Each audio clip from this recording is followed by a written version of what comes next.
L'outil QCM intégré à Pronote permet de proposer à distance des exercices interactifs à différentes fins pédagogiques.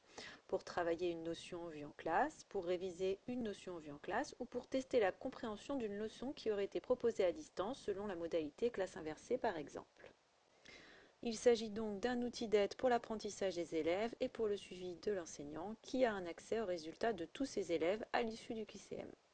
Pas de problème lié aux données personnelles d'autre part et donc au fameux RGPD vu que les élèves sont authentifiés par l'ENT, un espace entièrement sécurisé. Voyons tout d'abord comment créer un QCM sur Pronote. Une fois sur votre page d'accueil Pronote, pour trouver l'outil QCM, il suffit de cliquer ici dans la rubrique Outils pédagogiques, puis sélectionner QCM. Vous avez alors la possibilité de créer un nouveau QCM. Vous allez pouvoir lui donner un nom, donc structure de l'atome pour la physique-chimie. Voilà, votre QCM est créé. À présent, vous allez pouvoir ajouter des questions à votre QCM. Pour cela, cliquez sur Ajouter des questions. Voici les types de questions possibles, réponse à choix unique, à choix multiple, saisir un champ numérique ou bien du texte, des associations 2 à 2 ou bien des textes à trous avec réponse libre ou menu déroulant. Si vous ne savez plus, vous pouvez toujours cliquer sur En savoir plus et vous avez ici le détail pour chaque type de question. Donc ici, nous allons choisir par exemple réponse à choix unique. Vous pouvez mettre un titre à votre question. Par défaut, le barème comptabilise 1 point par question, mais vous pouvez tout à fait décider que cette question comptera 2 points. Vous pouvez écrire ici donc l'intitulé de votre question.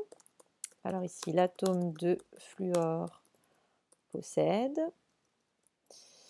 Vous avez la possibilité d'ajouter un audio, une image téléchargée depuis votre PC ou bien un lien multimédia, par exemple vers une vidéo. Donc là, je vais ajouter une image, celle de l'atome de fluor. Voilà. Pronote va m'indiquer qu'il l'a redimensionné. Pour ajouter les propositions de réponse, il suffit de cliquer sur le plus. Donc, 9 électrons, 7 électrons. Donc vous pouvez mettre autant de propositions que nécessaire, ça n'est pas limité. Et surtout, il ne faut pas oublier d'indiquer la réponse juste à Pronote. Vous pourriez ici ajouter une compétence du programme. Et puis, quand c'est terminé, eh bien, vous faites Valider. Vous voyez que votre question est bien créée avec le nombre de points indiqués. Vous pouvez à tout moment revenir sur votre question pour la modifier. En double-cliquant dessus, vous avez à nouveau accès aux différents paramètres. Et puis, si vous souhaitez la supprimer, eh bien, vous faites un clic droit et puis retirez la question du QCM.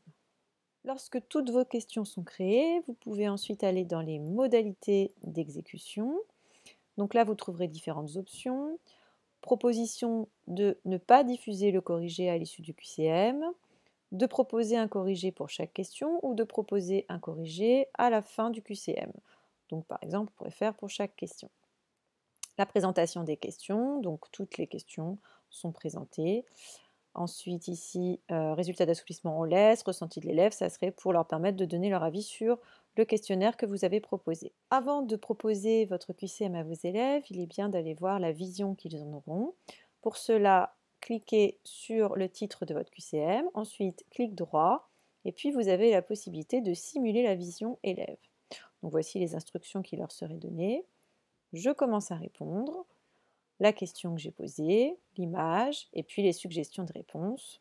Donc par exemple, la réponse était 9, valider, bonne réponse. Voilà. Et puis quand le questionnaire est fini, le message de fin. Voilà, ensuite il ne vous reste plus qu'à enregistrer votre QCM en cliquant sur la disquette. Voyons à présent comment proposer le QCM créé en devoir à la maison pour une classe donnée. Vous allez à présent pouvoir proposer votre QCM à vos élèves en cliquant ici sur le nom clic droit et en sélectionnant Associer le QCM à un cahier de texte. Vous avez ici donc directement la possibilité de choisir la semaine pour laquelle vous voulez que le devoir soit rendu. Donc par exemple ici, là, voilà. Et ensuite, cliquez sur la classe correspondante. On voit bien que le travail est à faire pour le 22 avril par exemple. Et puis vous faites Associer. Une nouvelle ligne apparaît avec le récapitulatif. Travail à faire pour le mercredi 22 avril, la classe concernée.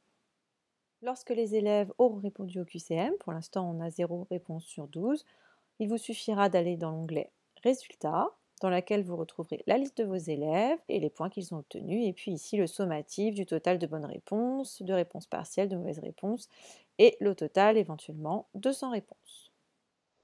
Vous pouvez dès à présent partager des QCM avec vos élèves et suivre leur progression.